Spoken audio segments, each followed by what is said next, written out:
Teachers welcome back to our channel NSS. ఈ రోజు వీడియోలో వచ్చేసి ఎస్ఏ వాళ్ళకి వచ్చిన సైకాలజీ పేపర్ అయితే చూద్దామండి. ఈ పేపర్ అనేది ఎస్జిటి వాళ్ళకి మరియు ఎస్ఏ వాళ్ళకి ఇద్దరికి ఇంపార్టెంట్ అండి. దీంట్లో నుంచి రిపీట్ అయ్యే ఛాన్స్ ఉంటుంది టెట్లో బిట్స్ అనేవి. సో వీడియో అనేది ఎక్కడ స్కిప్ చేయకుండా వీడియో అయితే పూర్తిగా చూడండి. విత్ ఆన్సర్స్ కూడా చెప్తున్నానండి. వీడియోలో ప్రతి దానికి ఆన్సర్ అనేది చెప్తున్నాను. సో ఎక్కడ స్కిప్ చేయండి. వీడియో మీకు నచ్చినట్లయితే తప్పకుండా వీడియోకి లైక్ చేయండి, అలాగే షేర్ కూడా చేయండి. ఫస్ట్ బిట్ అండి, పజిల్ బాక్స్లో ఎలుక దీపం వెలిగినప్పుడు మీట నొక్కి ఆహారం పొందడాన్ని నేర్చుకుంది. ఇది ఏ నిబంధన కింద వస్తుంది? ఇది ఏ నిబంధనకి సంబంధించింది అనేసి అడిగాడండి. పజిల్ బాక్స్ ఎలుక దీపము మీట ఆహారము ఉన్న సిద్ధాంతం వచ్చేసి ఫస్ట్ ఎలుక. మనము నేర్చుకోవాల్సింది ఏంటంటే ఎవరు దేని మీద ప్రయోగాలు చేశారు? కుక్క మీద ప్రయోగాలు చేసింది ఎవరు? పిల్లి మీద ప్రయోగాలు చేసింది ఎవరు? చింపాంజీ మీద ప్రయోగాలు చేసింది ఎవరు? పావురం మీద ప్రయోగాలు చేసింది ఎవరు? ఇలా ప్రతి దాన్ని నేర్చుకోవాలండి. ఇలా బిట్ చూడండి ఏ విధంగా ఫామ్ చేశాడో. ఎలుక గురించి అడిగాడు. ఇక్కడ కీవర్డ్ వచ్చేసి ఎలుక అన్నమాట. ఏ నిబంధనలో కనిపిస్తుందంటే అది మనకు కార్యసాధక నిబంధనం అండి. Correct answer option 1, కార్యసాధక నిబంధనం. నెక్స్ట్ అండి, క్రింది వాణిలో అంతర్దృష్టి అభ్యసనంకు చందనిది అన్నాడండి. చందనిది అంతర్దృష్టి అభ్యసనానికి చెందింది. అభ్యసనంలో నుంచి మనకు 2 బిట్స్ ఇక్కడ కనిపించాయండి. అంతర్దృష్టి అభ్యసనానికి చందనిది. అంతర్దృష్టి అభ్యసనంలో తక్కువని ఒక మెరుపు లాంటి ఆలోచన అనేది ఉంటుంది. ఫస్ట్ ప్రయత్నంలో యత్నదోషం అనేది జరిగి మళ్ళీ చేయడానికి అయితే ప్రయత్నిస్తారు. మొత్తంగా అయితే అభ్యసించడం అయితే జరుగుతుంది. అంతర్దృష్టి అభ్యసనంలో బట్టి స్మృతి అనేది ఉండదండి. కరెక్ట్ ఆన్సర్ వచ్చేసి ఇక్కడ కరెక్ట్ ఆన్సర్ ఆప్షన్ 3 అండి. అంతర్దృష్టి అభ్యసనానికి చెందనిది ఏది అంటే బట్టి స్మృతి. నెక్స్ట్, వికాసము పరిమాణాత్మక మరియు గుణాత్మక మార్పులను సూచిస్తుందని తెలిపిన వారు. వికాసం అనేది పరిమాణాత్మకము మరియు గుణాత్మక మార్పులను సూచిస్తుందని తెలిపిన వారు. ఈ నిర్వచనం ఇచ్చింది వచ్చేసి హార్లాక్ అండి, ఎలిజబెత్ హార్లాక్. నెక్స్ట్, పర్సోనా అనే పదము ఈ భాష నుండి వచ్చింది. పర్సోనా అనే పదం వచ్చేసి లాటిన్ భాషా పదం అండి. పర్సోనా అనేది లాటిన్ భాషా పదము. నెక్స్ట్, వీటిలో స్మృతిని పెంచే పద్ధతి కానిది. స్మృతిని పెంచే పద్ధతి కానిది. ప్రేరణ, అభిరుచి, అవధానం అనేవి స్మృతిని పెంచే పద్ధతులండి. కానిది వచ్చేసి ఎక్కువ భావోద్వేగానికి లోనయ్యి, అంటే ఎక్కువ హై ఎమోషనల్ అయినప్పుడు అది మనల్ని స్మృతిని పెంచడానికి అవరోధం అనేది కలిగిస్తుందండి. స్మృతిని పెంచే పద్ధతి కానిది ఏది అంటే ఆప్షన్ 4.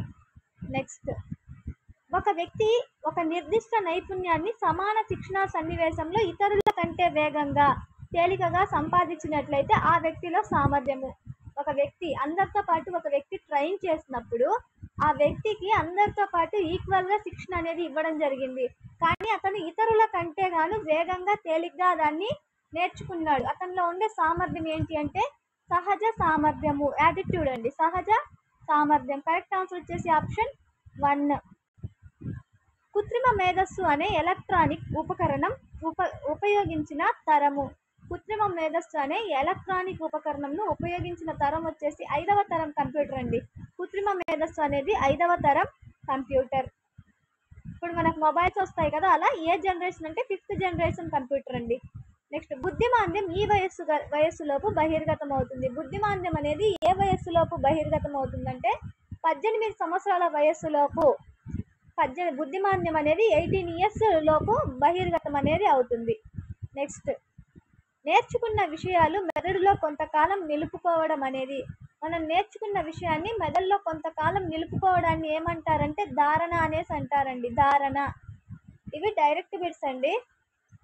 నెక్స్ట్, క్రింది వాటిలో ఒకటి బోధనా విధానం కాదు. క్రింది వాటిలో ఒకటి బోధనా విధానం కాదు. ప్రశ్నలు అడగడం, సమూహ పని ప్రోత్సహించడం, చర్చలు ప్రోత్సహించడం, ఇవన్నీ కూడా బోధనకి సంబంధించినవే అండి. కానిది నిష్క్రియ శ్రవణాన్ని ప్రోత్సహించడము. నిష్క్రియ శ్రవణాన్ని ప్రోత్సహించడం అనేది బోధనా విధానం కాదండి. Correct answer option 1. అనిర్దేశక మంత్రణానికి మరో పేరు. అనిర్దేశక మంత్రణానికి మరొక పేరు వచ్చేసి సహాయార్థి కేంద్రీకృత మంత్రణం అండి. అనిర్దేశక మంత్రణానికి మరొక పేరు సహాయార్థి కేంద్రీకృత మంత్రణము. నెక్స్ట్, ఈ సిద్ధాంతాన్ని పరికరాత్మక నిబంధన అని కూడా అంటారు. ఈ సిద్ధాంతాన్ని పరికరాత్మక నిబంధన సిద్ధాంతం అని అంటారు. పరికరాత్మక నిబంధన సిద్ధాంతం అని దేన్ని అంటారంటే కార్యసాధక నిబంధన సిద్ధాంతం. కార్యసాధక నిబంధన సిద్ధాంతం మీద 2 క్వశ్చన్స్ అయితే వచ్చాయండి ఎస్ఏ పేపర్లో. పరికరాత్మక నిబంధన అని కార్యసాధక నిబంధన సిద్ధాంతాన్ని అంటారు. నెక్స్ట్, తరగతి గదిలో శారీరక దండను నిషేధించింది. తరగతి గదిలో శారీరక దండనను నిషేధించింది ఆర్టీఈ 2009 అండి. విద్యా హక్కు చట్టం 2009 అనేది తరగతి గదిలో శారీరక శిక్షణ కొడతారు కదండి, ఆ కొట్టడాన్ని నిషేధించింది ఎవరు అంటే ఆర్టీఈ 2009, విద్యా హక్కు చట్టం 2009. నెక్స్ట్, గిల్ఫర్డ్ ప్రజ్ఞాస్వరూప నమూనాలో మొత్తం కారకాల సంఖ్య. గిల్ఫర్డ్ ప్రజ్ఞాస్వరూప నమూనాలో మొత్తం కారకాలు వచ్చేసి 150 అండి. 5 × 5 × 6గా ఉందండి నమూనా వచ్చేసి. Correct answer option 4. వ్యక్తిలో పరిసరాల ప్రభావం ఏ దశ నుండి ప్రారంభమవుతుంది? వ్యక్తిలో పరిసరాల ప్రభావం అనేది వ్యక్తి పుట్టక ముందు ఎలాంటి పరిసరాల ప్రభావం అనేది ఉండదండి, తల్లి కడుపులోనే ఉంటారు. వ్యక్తి ఎప్పుడైతే జన్మిస్తారో అప్పుడు అతని మీద పరిసరాల ప్రభావం అనేది ఉంటుంది. కరెక్ట్ ఆన్సర్ వచ్చేసి జననాంతర దశ, పుట్టిన తర్వాత అండి. Correct answer option 2. నెక్స్ట్, ఒక ఉపాధ్యాయుడు తన విద్యార్థులకు ఒక పుష్పాన్ని చూపించి దానిలోని భాగాలు గురించి ఆలోచించమని చెప్పడం. ఒక ఉపాధ్యాయుడు తన విద్యార్థులకు ఒక పుష్పాన్ని చూపించి దానిలోని భాగాలను గుర్తించమని చెప్పడం. చూపించడం అనేది మూర్త ఆలోచనకు సంబంధించిందండి. మూర్త ఆలోచన. ఒకవేళ అతను దాన్ని చూపించకుండా ఆ పుష్పాన్ని దాని గురించి ఎక్స్ప్లెయిన్ చేసినట్టయితే, ఎక్కడో ఉంచి అసలు దాన్ని చూపించకుండా ఎక్స్ప్లెయిన్ చేసినట్టయితే అది అమూర్త ఆలోచన అవుతుంది. లేదా అతను దాన్ని ఊహించుకుంటూ చెయ్యంటే అంటే ఊహ ఆలోచన, లేదా కళలు, స్వైర ఆలోచన అంటే కళలు కనేదండి. ఇక్కడ వచ్చేసి మూర్త, పుష్పాన్ని చూపించాడు కాబట్టి అది మూర్త ఆలోచన అవుతుంది. Correct answer option 1. గాత్ర సంగీతం నేర్చుకున్న వ్యక్తి వాయిద్య సంగీతం సులువుగా నేర్చుకోవడం ఈ క్రింది అభ్యసన బదలాయింపుకి చెందుతుంది. గాత్ర సంగీతం నేర్చుకున్న వ్యక్తి వాయిద్య సంగీతం నేర్చుకోవడానికి దాంట్లో బేసిక్స్ అనేది అతనికి హెల్ప్ అవుతాయండి. సో దీంట్లో అతనికి జరిగే బదలాయింపు వచ్చేసి అనుకూల బదలాయింపు అండి. అనుకూల అభ్యసన బదలాయింపు పాజిటివ్గా ఉంటుంది. నెక్స్ట్, క్రింద ఇవ్వబడిన బ్రూనర్ సిద్ధాంతంలో ఒక ముఖ్య అంశము క్రియాత్మక, చిత్ర, ప్రతిమ, ప్రతీకాత్మక క్రమశ్రేణి పద్ధతులను కలిగి ఉంటుంది. బ్రూనర్, ఈ క్రింద ఇవ్వబడిన బ్రూనర్ సిద్ధాంతంలో ఒక ముఖ్య అంశము క్రియాత్మక, చిత్ర, ప్రతిమ, ప్రతీకాత్మక క్రమశ్రేణి పద్ధతులను కలిగి ఉంటుంది. నేనైతే దీని ఆన్సర్ బోధనా క్రమం అనుకుంటున్నానండి.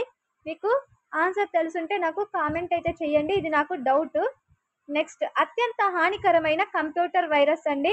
ఇక్కడ ఇచ్చిన అన్ని ఆప్షన్స్లో వైరస్లు అనేవి హానికరమైనవే, బట్ మోస్ట్ అంటే ఎక్కువ హానికరమైన వైరస్ ఏది అంటే ట్రోజన్ హార్సన్ అనేది అత్యంత హానికరమైన కంప్యూటర్ వైరస్ అండి. నెక్స్ట్, థాండైక్ ప్రతిపాదించిన ఈ క్రింది సూత్రాల్లో అత్యంత ప్రధాన సూత్రము. థాండైక్ ప్రతిపాదించిన ఈ క్రింది సూత్రాల్లో అత్యంత ప్రధానమైన సూత్రం వచ్చేసి ఫలిత నియమం అండి. ఫలిత నియమం ఆన్సర్ వచ్చేసి ఆప్షన్ 4, ఫలిత నియమము. నెక్స్ట్, ఎరిక్సన్ ప్రకారము 5వ మనోసాంఘిక వికాస దశ దీనికి చెందుతుంది. ఎరిక్సన్ ఆల్రెడీ నేను ఒక పట్టిక అయితే చెప్పున్నానండి క్లాస్లో. సో ఒకసారి ఆ వీడియో అయితే చూడండి. ఎరిక్సన్ సంబంధించి ఎస్జిటి వాళ్ళు, ఎస్ఏ వాళ్ళు ప్రతిసారి బిట్ అనేది లాస్ట్ టైంలో ప్రతి పేపర్లో ఎరిక్సన్ గురించి, మనోసాంఘిక వికాసం గురించి బిట్ అయితే ఫామ్ చేయడం జరిగింది. 5వ దశ వచ్చేసి కౌమార దశ అండి. ఒత్తిడి ఒడిగుడుకుల దశ, కౌమార దశ. నెక్స్ట్, శిశువులో మొట్టమొదట ముద్దు పలుకులతో మొదలైన భాషా వికాసం క్రమంగా సంభాషణలుగా మారి పిదప సంక్లిష్టమైన భాషాభివృద్ధికి దారితీస్తుంది. ఇది దీనికి ఉదాహరణ. ఇది వికాస నియమాల గురించి ఇచ్చాడండి. ఫస్ట్ ఒక శిశువు అనేది ముద్దు పలుకులతో మొదలయ్యి తర్వాత అతని భాషా వికాసం అనేది క్రమంగా సంభాషణలుగా మారి ఒక ఖచ్చితమైన వికాసం అనేది ఒక ఖచ్చితమైన నమూనాను అవలంబిస్తుంది అనే నియమం మీద ఆధారపడి ఉంటుంది. వికాసం అనేది ఒక ఖచ్చితమైన నమూనాను అవలంబిస్తుంది అనే దాని మీద ఆధారపడి ఉండే నియమం. కరెక్ట్ ఆన్సర్ వచ్చేసి ఆప్షన్ 4 అండి. నెక్స్ట్, విద్యార్థిలో అభ్యసనం పట్ల బహుమతి లేదా శిక్షణలు ద్వారా ఎటువంటి ప్రేరణ కలిగించలేము అని అభిప్రాయపడిన మనోవైజ్ఞానికుడు. విద్యార్థి లో అభ్యసనం పట్ల బహుమతి లేదా శిక్షణల ద్వారా ఎటువంటి ప్రేరణ కలిగించలేము అని అభిప్రాయపడింది ఎవరు అంటే స్కిన్నర్ అండి.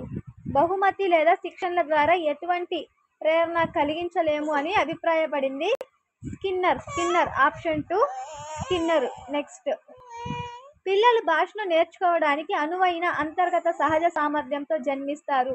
లాంగ్వేజ్ అనగానే మనకు గుర్తు రావాల్సిన పేరు వచ్చేసి పిల్లలు అంతర్గతంగా భాషను నేర్చుకోవడానికి జన్మిస్తారని చెప్పింది ఆవారామ్ నోమ్ చోమ్స్కీ. లాంగ్వేజ్ అనగానే మనకు గుర్తు రావాల్సింది ఆవారామ్ నోమ్ చోమ్స్కీ. కరెక్ట్ ఆన్సర్ వచ్చేసి ఆప్షన్ 1 అండి. నెక్స్ట్, ఒత్తిడి సంచలనాలతో కూడిన వయస్సు. ఒత్తిడి సంచలనాలతో కూడిన వయస్సు. ఒత్తిడి సంచలనాలతో కూడిన వయస్సు వచ్చేసి 13 నుండి 16 సంవత్సరాలు. టీనేజ్ అండి. టీనేజ్ 13 నుంచి 16 సంవత్సరాల వయస్సు కౌమార దశ అనేది ఒత్తిడి మరియు సంచలనాలతో కూడిన వయస్సు. నెక్స్ట్, లాక్షణిక అభ్యసన వక్రరేఖలో చాంచల్య దశకు కారణం. లాక్షణిక అభ్యసన వక్రరేఖలో చాంచల్య దశకు కారణం వచ్చేసి ప్రేరణ అనేది అక్కడ సన్నగిల్లుతుంది. ప్రేరణ అనేది తగ్గడం వలన అక్కడ లాక్షణిక వక్రరేఖలో ఒడిదుడుకులు అనేవి ఏర్పడతాయి. అలాగే ఆ లాక్షణిక వక్రరేఖలో వచ్చేసి చాంచల్య దశలో ఒత్తిడి అనేది కూడా ఉంటుంది. కరెక్ట్ ఆన్సర్ వచ్చేసి ఆప్షన్ 4 అండి. ప్రేరణ సన్నగిల్లడం వల్ల చాంచల్య దశకు కారణమవుతుంది. Enquiry into human faculty and its development గ్రంథ రచయిత. And enquiry into human faculty and its development గ్రంథ రచయిత వచ్చేసి గాల్టన్ అండి. గాల్టన్. కరెక్ట్ ఆన్సర్ వచ్చేసి ఆప్షన్ 3 గాల్టన్. నెక్స్ట్, క్రింది వాణిలో ఉత్తర బాల్య దశకు చెందని మరొక దశ. చందని అన్నాడండి. చందని మరొక దశ. ముఠ, వ్యాఖ్యులత, క్రీడ. ఈ మూడు వచ్చేసి ఉత్తర బాల్య దశకు చెందుతాయండి. చందనిది వచ్చేసి అనుకరణ దశ అండి. అనుకరించడం అంటే హీరోయిన్స్ ని చూసి అనుకరించడం అనేది మనకు కౌమార దశలో స్టార్ట్ అవుతుంది. చందన్ ఏది అంటే అనుకరణ దశ అండి. నెక్స్ట్, 3 నుండి 8 సంవత్సరాల పిల్లలకు NEP 2020 సూచించిన బోధనా పద్ధతి. 3 నుంచి 8 సంవత్సరాల పిల్లలకు NEP 2020 సూచించిన బోధనా పద్ధతి వచ్చేసి ఆటలు మరియు కృత్యాధార పద్ధతి ద్వారా బోధన అనేది జరగాలని సూచించిందండి. ఎవరు అంటే NEP 2020. ఏ ఏజ్ అంటే 3 to 8 years. నెక్స్ట్, ఒక వ్యక్తిలో కాంక్ష స్థాయిని బట్టి అతనిలో ఈ ప్రేరణ ఏర్పడుతుంది. ఆ వ్యక్తిలో ఉండే కాంక్ష స్థాయిని బట్టి అతనిలో ఏ ప్రేరణ ఏర్పడుతుందంటే అతనికి అంతర్గత ప్రేరణ, అంతర్గత ప్రేరణ అనేది ఏర్పడుతుందండి. అతనిలో ఆ వ్యక్తిలోని కాంక్ష స్థాయి అన్నాడు, అంతర్గత ప్రేరణ అనేది ఏర్పడుతుంది. ఇవి సైకాలజీకి సంబంధించిన బిట్స్ అండి. వీడియో మీకు నచ్చినట్లయితే తప్పకుండా వీడియోకి ఒక లైక్ ఇవ్వండి. అలాగే మీ ఫ్రెండ్స్ కూడా షేర్ చేయండి. ఇలాంటి మరిన్ని వీడియోస్ కోసం లైక్ చేయడం అయితే మర్చిపోకండి. Thank you for watching.